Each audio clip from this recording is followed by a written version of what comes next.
Hello বন্ধুরা, আমি আজকে দেখাতে চলেছি আমের আচার বানানো। প্রথমে বলে দিচ্ছি, এই আচারটা আমার বর বানাচ্ছে। প্রথমে আমগুলোকে ভালো করে ধুয়ে নিতে হবে। তারপর সব আমগুলো ছাড়িয়ে নিয়ে কেটে জলটা ঝরার জন্য কিছুক্ষণ রেখে দিতে হবে।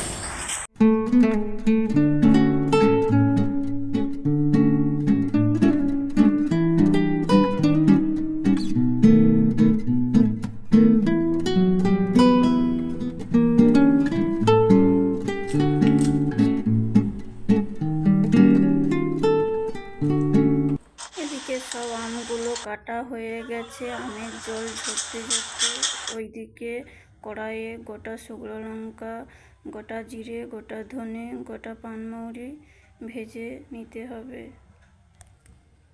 এবার মশলাগুলো ভাজা হয়ে গেলে ঢেলে রেখে দিয়ে কড়াইতে পরিমাণ মতো তেল দিয়ে তেলটা গরম হলে আমগুলো দিয়ে দিতে হবে। তারপর একটু লবণ দিয়ে আস্তে আস্তে কিছুক্ষণ নেড়ে নিতে হবে।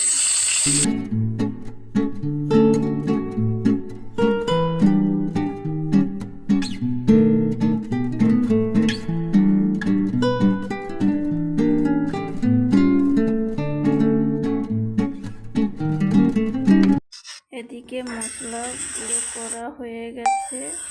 এবার আমের মধ্যে পরিমাণ মতো চিনি দিয়ে দিতে হবে।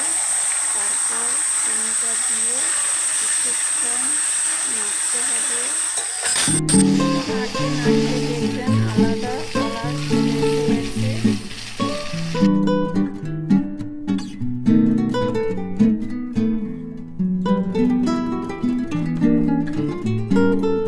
এবার দেখুন চিনিটা গলে গিয়ে আলাদা কালার হয়ে গেছে, ফুটতে শুরু করেছে।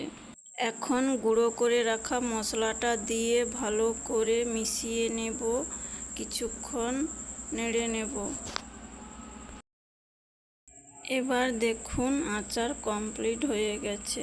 বন্ধুরা, আচারের এই ভিডিওটি ভালো লাগলে লাইক, কমেন্ট ও সাবস্ক্রাইব করবেন।